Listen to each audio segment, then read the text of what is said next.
Marlon, vamos bater um papo aqui. Nós temos 10 minutos aí para trocar ideia. Eu sou procurado, muito procurado, por pessoas de outros municípios e pergunta: qual a mágica?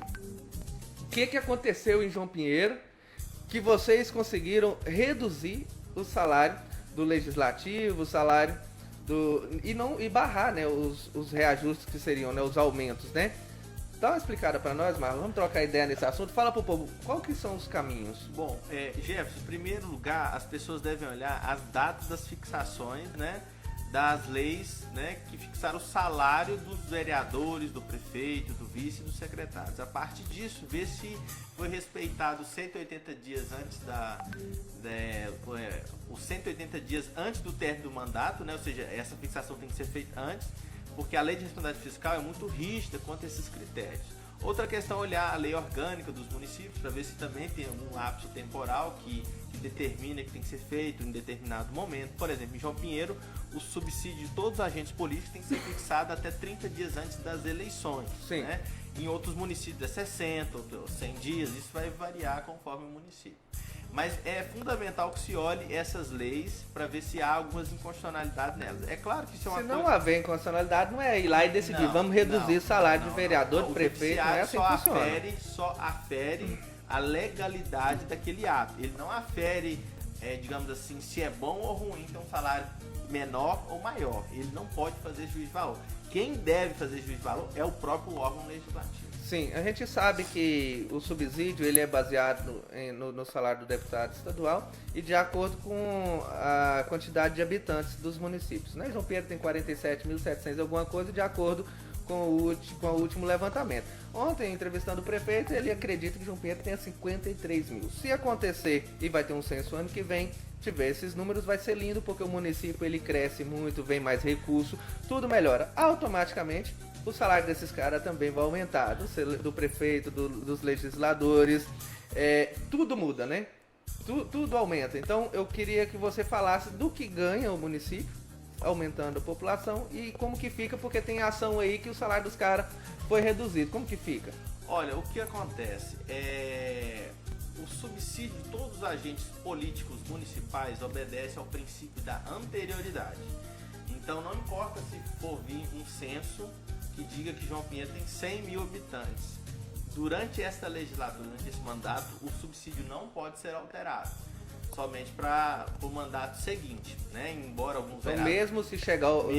chegar... Tem 100 mil habitantes. Opa, amanhã aumenta. Não aumenta. Isso aí, o que acontece? Alguns vereadores têm essa ideia, né? Embora alguns advogados já tenham aconselhado eles a não pensarem dessa forma, mas a questão é que a pessoa acredita naquilo que ela quer ouvir. E aí acontece os erros constitucionais que vira esse imbróglio que virou, né? Inclusive, esse ano nós tivemos uma decisão que impediu o aumento no meio da legislatura, né? Respeitando o princípio da anterioridade.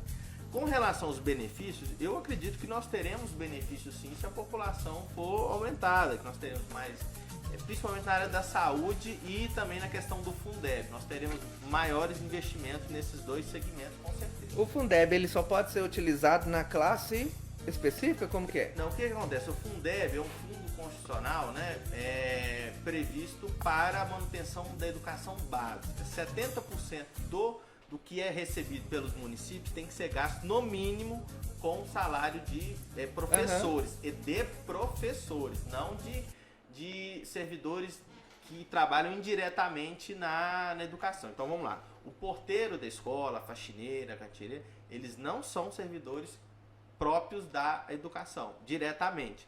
Eles são servidores indiretamente. Os servidores diretamente relacionados ao ensino são só os professores e outros profissionais, tipo monitor, alguma coisa assim muito específica. No caso da saúde, se em caso for, né, o município recebe o dinheiro e tudo mais, existem critérios para você definir o que é gasto em saúde, está previsto inclusive numa lei complementar federal.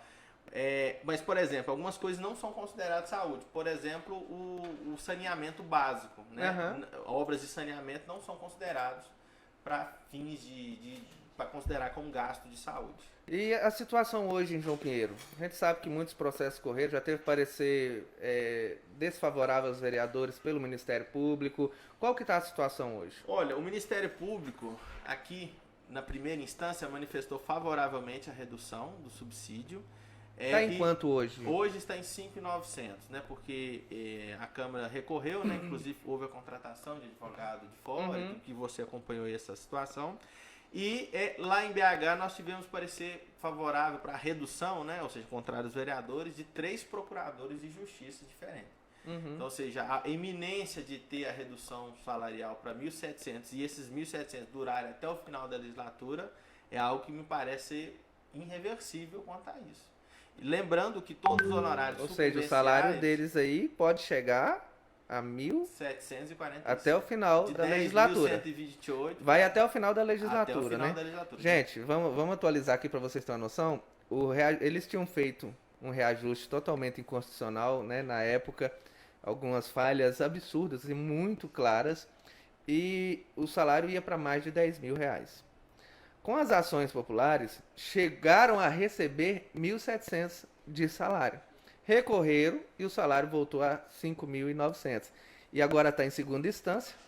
Se for optado pelo juiz pela redução, eles vão terminar a legislatura recebendo R$1.700. R$1.700. Lembrando que que os honorários sucumbenciais, né, que seriam devidos ao advogado, eu decidi doar eles para o Asilo Santana, para justamente ceifar qualquer murmurinho de que eu teria me beneficiado. Estaria tirando alguma vantagem.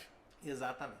E assim, você foi procurado por outros municípios, ou Marlon? Não, sim, fui Porque procurado. eu fui muito procurado. Não, né? fui procurado, mas o que eu falo?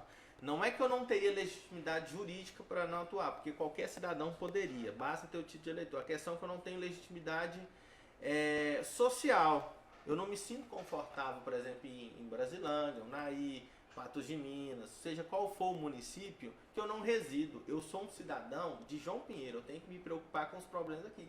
Eu não consigo abraçar o mundo todo e também seria muita prepotência da minha parte achar que eu conseguiria. Não, eu tenho que me preocupar com a minha cidade, com o meu bairro, com o meu quarteirão, para depois a gente, em coletivo, cada um preocupando com a sua cidade, né, formando um coletivo e mudando o país. Essa é a minha forma de visão. Porque o que eu acho?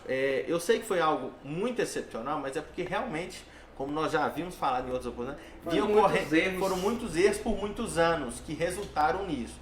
E isso é aquilo que também a gente já vinha conversando. Falta de um assessoramento jurídico, porque se tudo tiver certo, os subsídios dos vereadores hoje estariam em 7.000 e um pouquinho, 7.300, 7.500. O que era, né? Pra ser, isso, né? que era para ser. Que já estava acima também, estava 8.700, exatamente. Coisa, já estava fora. Ou seja, se eles aí foram mexer na caixa de marimbondo, o negócio deu errado. E deu errado, e sem contar que houve uma questão social muito grande, né? Teve um apego da nossa sociedade, né, em resistir a esse aumento. Houve questão da mídia, questão de abaixo-assinado e depois a judicialização. A população foi para a rua, protestou, não aceitou, né? Situação dificílima.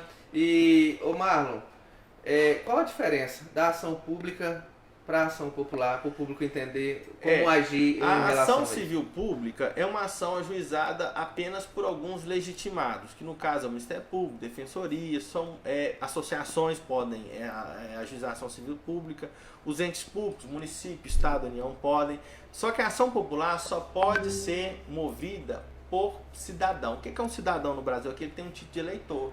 Então aquele que é condenado por improbidade administrativa e não pode ser candidato, também não pode ajuizar a ação popular. Porque a ação popular é um exercício do poder, do direito político. Então é a mesma coisa de você ir votar, você também tem o direito de questionar os atos depois dos seus governantes por meio da ação popular. Eu sei que em João Pinheiro isso não era comum, um ou outro ouvia falar, igual você já sabia o que era, muito antes disso acontecer, mas é um ou outro cidadão que sabe. Isso é muito fruto da nossa desinformação e tudo mais, mas eu acho que a partir de agora muita gente vai se interessar, inclusive após essas, em outros casos eu ajuizei outras ações de meio ambiente relacionadas a servidor público, alguma coisa que tentou corrigir alguns erros pontuais da administração pública. Sempre uma informação nada pessoal. Necessária, né? As pessoas têm que estar atualizadas. Marlon, nosso tempo chegando ao fim, quero te agradecer pela presença, muito obrigado. Sputnik está sempre à disposição. Sucesso, você é um menino, né, novo ainda e já com um grande feito na nossa região e é destaque, né, hoje em Minas Gerais. Muito obrigado pela sua presença. Muito obrigado, fiquem com Deus. Obrigado, Jefferson. Isso aí, vamos para o nosso intervalo comercial. Marlon Melgaço, advogado aí, amado pelos políticos da nossa região.